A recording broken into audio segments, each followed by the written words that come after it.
Welcome to the Diverse Minds podcast, where we give you the tips, tools, and techniques you need to be a mentally healthy and inclusive leader. Each week, you'll hear about a variety of topics linked to mental health, well-being, and diversity that will enhance both your professional practice and personal well-being. Welcome to the 148th episode of the award-winning Diverse Minds podcast. And the month's theme for June has been tips to support your work-life balance or blend. And don't forget, I really love to hear from you as listeners. So why not connect with me on Facebook, Twitter, LinkedIn, and or my Instagram podcast page. The handle is @DiverseMindsUK. And for the podcast, it's @DiverseMindsPodcast on Instagram. So last week we spoke about how to find the time, and I mentioned Laura Vandiker's brilliant resources on her 168 method, mapping your time and what you can do. We also talked about linking it back to the teacup energy drainers and thinking about what you can take off your plate and what's possible. And we touched on this idea of work-life balance, blend, what it means, how balance can feel quite binary in terms of how we have to balance professional and personal life, but blend being more holistic and pieces of a jigsaw linking together. So I wanted to share with you an example of a work-life blend checklist. And this is another tool from my Mentally Healthy Professional course. So if it resonates with you and if you find it interesting, do check out the course, and the link is in the show notes. So I think it's quite useful to think about, once we've put it together, this episode is really thinking about the three elements that we've talked about over the month and tying them together quite neatly in a checklist. So it's important for us to think about this because, as with anything, it's great to listen or absorb information, but then what do we actually do with it? So to kick off with, get your pen and paper ready. And if you did it last week, if you had a listen to episode 147, one of the questions I asked was, where would you like your work-life blend to be split in terms of work-life percentages or anything else? And look at those percentages and how you're spending your time. So once you have that, we can then start delving into the different areas of focus.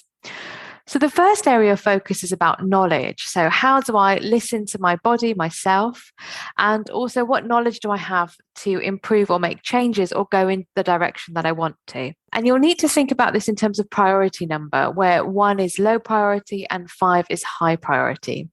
So first of all, in knowledge, it's listening to how you feel and warning signs, and how you use this knowledge to guide actions that you take in relation to your work-life blend.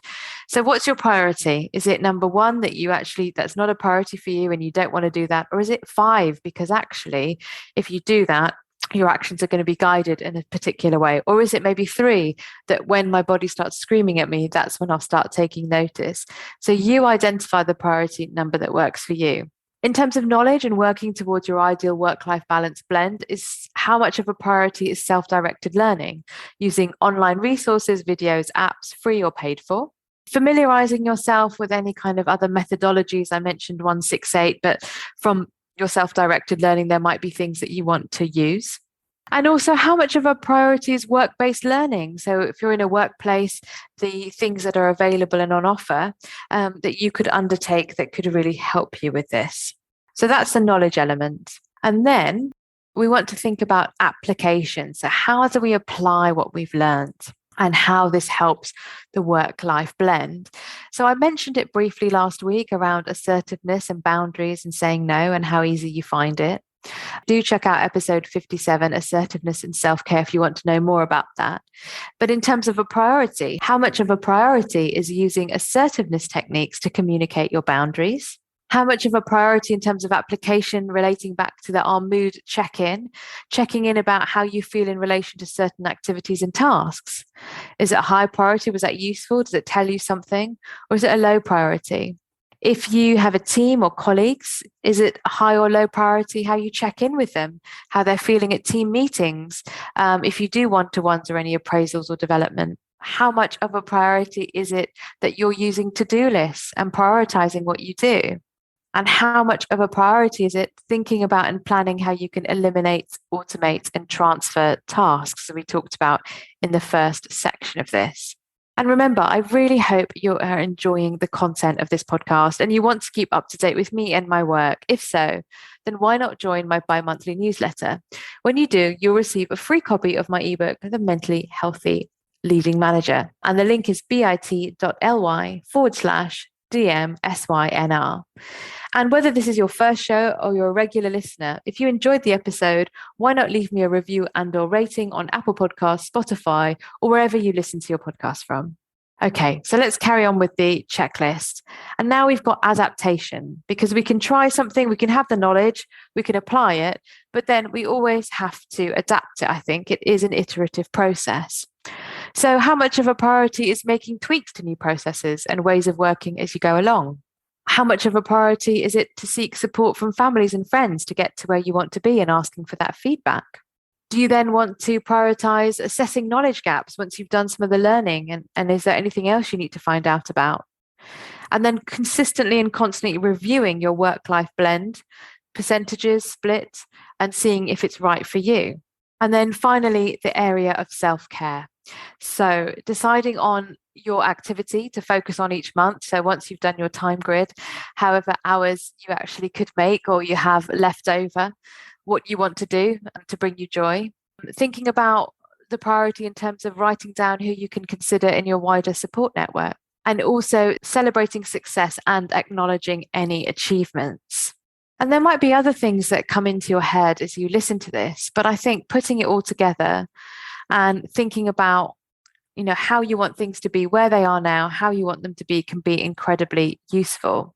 So remember, there are lots of stages to thinking about this as a wider picture. It is a kind of a destination, but it is also a journey, because we're constantly reviewing what we're doing. But there are 4 different areas to this. There's knowledge. What knowledge do you have? How you then want to apply that knowledge, how you adapt what you're doing, and of course, how you look after yourself in the whole process. Identifying what's higher priority for you at the moment and what you want to focus on, because that will really help you get to the work-life blend percentages that you want. And you don't have to go it alone. There is support available. And there are also other elements that you have to bring in as you go on this journey. So if you found this useful and you'd like a copy of the checklist, then do check out my Mentally Healthy Professional course. It's an online course designed for busy people, and it takes you through 4 clear steps. And the link is diverseminds.thinkific.com/courses/the Mentally Healthy Professional. And the link is also in the show notes. So do check that out. And of course, if you have any questions, let me know. And remember, if there's anything else you'd like me to talk about and you enjoyed this series, I'd love to hear from you. So why not leave me an anonymous voice note on my SpeakPipe? The link is in the show notes, but I'm going to read it out for you here. It's bit.ly/SPKPDMP. And you can, of course, drop me a message through my website, diverseminds.co.uk, if you prefer to do that. So I really hope you enjoyed this series. I really hope you've picked up some tips and it's been useful for you. And next month, we are talking all about art and mental health. So I hope to catch you in the next episode. Take care, everyone. Thanks for listening to the Diverse Minds podcast. Don't forget to subscribe on Apple Podcasts, Spotify, or wherever you access your podcasts from. You can also connect with me on Facebook, Twitter, and LinkedIn. Tune into next week's episode of the podcast, where I'll bring you more insights on mental health and inclusion. Bye for now.